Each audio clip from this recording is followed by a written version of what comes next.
figure on the mantel seemed to change the air in the room.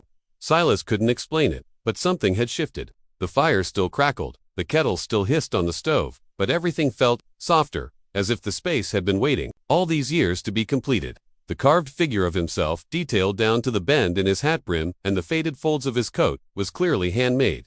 But not recently. No hands had touched it in years. Decades, maybe. The paint had faded, but the craftsmanship remained clear. Whoever had made it had known him. Not just how he looked, but who he was when no one was watching. Quiet, worn, still carrying a heart beneath all that dust and silence.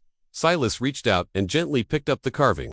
It was warm, despite sitting on the cold stone of the mantel. The texture of it reminded him of something he couldn't place, like driftwood after a long journey. It felt old. Alive, almost. "Where did you get this?" he asked quietly. The women stood in a gentle half-circle near the fire. None answered right away. Finally, the woman with the pouch, the one who had placed the carving, stepped forward. "She made it," she said, "before she came to you. Before the river took her, she carved it from a piece of elderwood during the last days she lived among us. Said it was of a man she saw in her dreams. A man who would wait, alone, but who would not turn away a stranger. She said he would save her." Silas's brow furrowed. "Dreams. Yes," she said. "Our sister had sight. Not all of us are given that gift, but she saw more than most. She saw storms before they formed, knew when death was near, and sometimes her voice softened. She saw people, their hearts, their roads.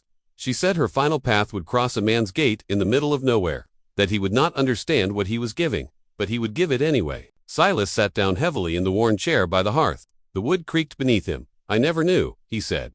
"She was just there, drenched and trembling. She looked no older than 20. I tried to ask her name, but she never spoke." "She didn't need to," another woman said from across the room. She had already said all she needed. To us, to the wind, to the carving. The silence that followed wasn't uncomfortable. It was sacred. A stillness that settled between them, like snow, blanketing years of unanswered questions. Silas wasn't a man prone to speaking much. The prairie had shaped him that way. But in that moment, he felt something rise in him that had long been buried. "I buried her under the willow," he said, "by the far fence line. I thought it would be a place where the wind wouldn't reach her." The lead woman nodded. It was the right place. He looked up. "You knew?" "Yes," she replied. "We felt it in the earth. Her spirit was still tied to something here. The kindness of her death, the dignity of it, that's why we came." Silas leaned forward, elbows on his knees, hands clasped tightly. He was quiet for a while before speaking again. "She deserved more. She received more than most," said the woman closest to him. "You gave her something pure, not out of duty, not out of fear, but because you saw her." Silas felt something well up in his chest. He swallowed hard. "I thought maybe I'd done the wrong thing, that I should have ridden to town. Found someone, told someone." The lead woman shook her head gently. "Sometimes, the right thing doesn't look like action. Sometimes it looks like presence. Like silence. Like firelight. And a blanket. You didn't fail her. You became part of her story. And now, you're part of ours." At that, one of the women stepped outside and let out a low whistle, not a call of warning, but of signal. From the field beyond, where the sun was rising higher, something stirred. Silas stood and moved to the window, his heart pounding with a new kind of awareness. He saw shapes approaching the willow. Horses, people, moving slow, respectful, quiet. "A procession. They've come," said the woman behind him, "to bring her home." He stood by the window, unable to pull his eyes away from the slow procession forming across the field. From over the rise, near the distant creek, they came silent, sure-footed, dozens of riders on horseback, some cloaked in long garments of deep crimson and charcoal gray. Others carried staff-like poles adorned with feathers and cloth strips that fluttered in the breeze like quiet prayers. It was not a mob, nor a ceremony of grief in the way the townsfolk held their services. It was something older, a reclamation, a return, a calling answered after many years of stillness. He stepped out onto the porch as the 6 women followed. They did not hurry. Nothing about them suggested haste or fear. The prairie around them was wide and wind-whipped, the grass gold and silver under the late morning sun. The riders drew closer to the willow where the girl had been buried, a place Silas had visited only a handful of times in the years since. Not out of neglect, but because every time he did, he felt something heavy in his chest, something he could never explain. Now he understood that weight had not been sorrow, but waiting. The earth itself had been holding its breath. The procession came to a slow halt around the tree. No one dismounted. They sat in reverent silence, heads bowed, some holding bundles in their arms, others simply raising one hand skyward as if greeting something unseen. One of the 6 women stepped down from the porch and walked through the tall grass alone, her long dark hair rippling behind her like a river.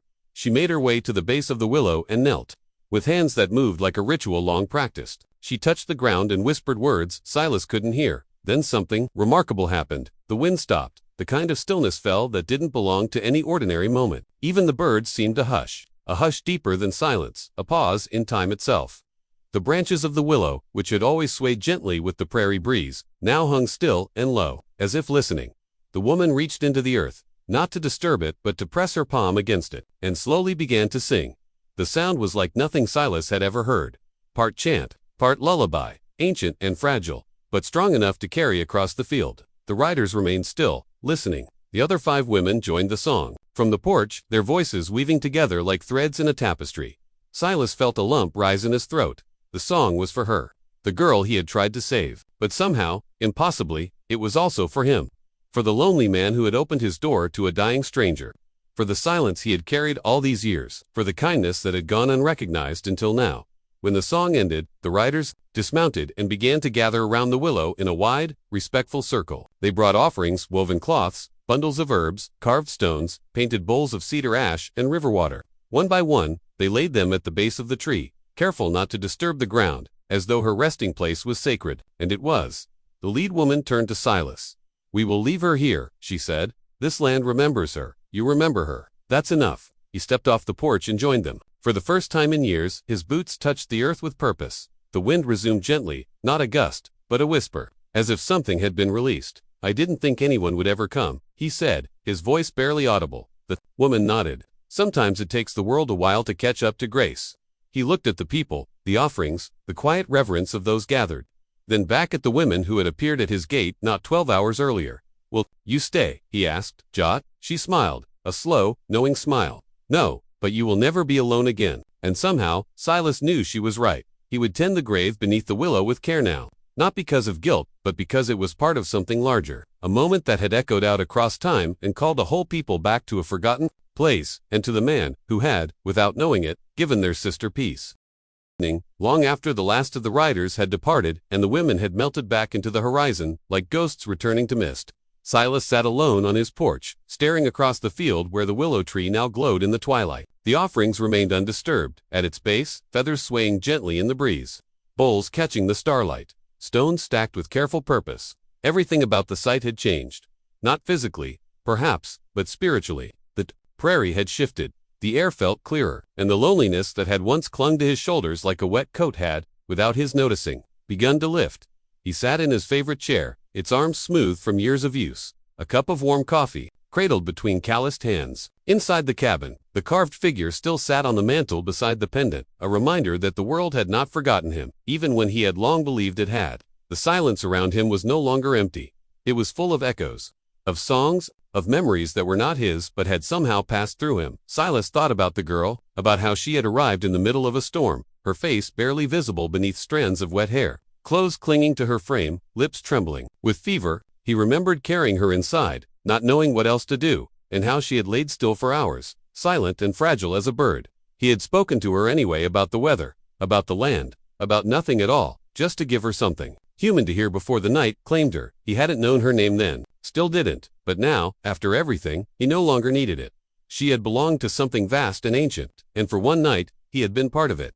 Without understanding how or why, he had been chosen to witness the final flicker of a flame and to tend it, gently, before it disappeared. His eyes drifted toward the darkening sky. Stars were beginning to pierce the blue, like pinpricks of memory. He could almost hear the women's song again, that strange, haunting melody that had seemed to come from the earth itself.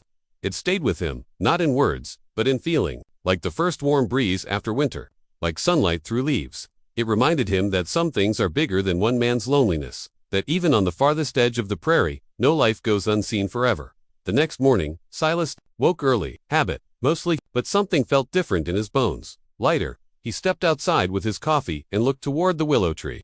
The offerings were still there, but a few had changed. A fresh bundle of sage now rested near the roots. A tiny wooden bird, carved from the same kind of wood as the figure on his mantel, had been placed in the crook where 2 branches met. He hadn't seen anyone return. No riders, no shadows. But someone had come in the night, and he knew they would again. From that day forward, small signs continued to appear. Feathers tied to his fence post, stones arranged in a spiral near the barn. Once a perfectly woven circle of grass left by the doorstep, glistening with morning dew. Silas never spoke of them to the townsfolk, not that he spoke much at all. But he noticed, and he tended to them like a steward of some quiet, invisible covenant.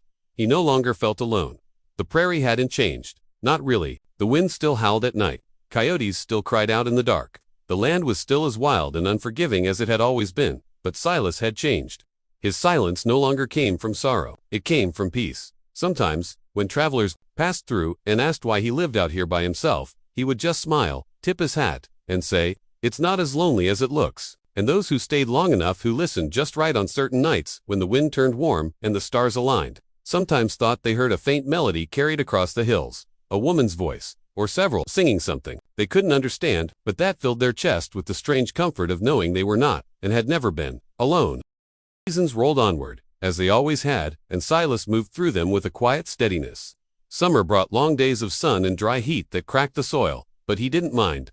He rose early to tend to his chores, fixing fence lines, checking the well, gathering wood. Though the work no longer felt burdensome, there was purpose behind each motion now, as if each task was part of a sacred rhythm he'd only recently begun to understand. When autumn arrived, the wind sharpened and turned the grasses gold. The sky grew wide and empty, but the land no longer felt hollow. Even the crows seemed to caw with a kind of knowing. Silas often walked to the willow in the mornings. Not always, but when the air felt especially still, like a moment waiting to be noticed. The grave was untouched. The offerings gathered around it, never disturbed by animals or wind. The site had a presence to it now, as though the very earth guarded it. He'd taken to brushing the leaves away, rearranging the stones when they shifted, adding bits of dried flowers or carved trinkets he made by hand. Nothing elaborate, just small things that felt like gestures of thanks. One day, a stranger rode through. She was young, maybe 20 or so, with hair the color of firewood and eyes like riverstone. Said she was headed north to join family, that she'd gotten lost crossing the southern hills and hadn't seen another soul for days. Silas offered her water, a warm plate, and a safe place to rest for the night, not out of obligation, but because that was who he had become. She noticed the carved figure on his mantle, picked it up gently and turned it in her hands. "Who made this?" she asked. Silas smiled. "Someone who knew me before I did." She didn't ask what that meant, and he didn't explain. Some things are meant to be felt rather than spoken. Before she left the next morning, she stood quietly by the willow tree. Silas watched from the porch. She didn't touch anything, didn't leave anything behind. She simply stood there, one hand over her heart, the other brushing a strand of hair from her face as the wind caught it. "I've seen this tree before," she said softly when she returned. "In a dream, years ago." Silas nodded but didn't respond. He'd come to understand that the prairie had its own language, one that moved through bloodlines and silence, through stories whispered in sleep and memories passed down through bone. That girl was not the first, and he suspected she would not be the last.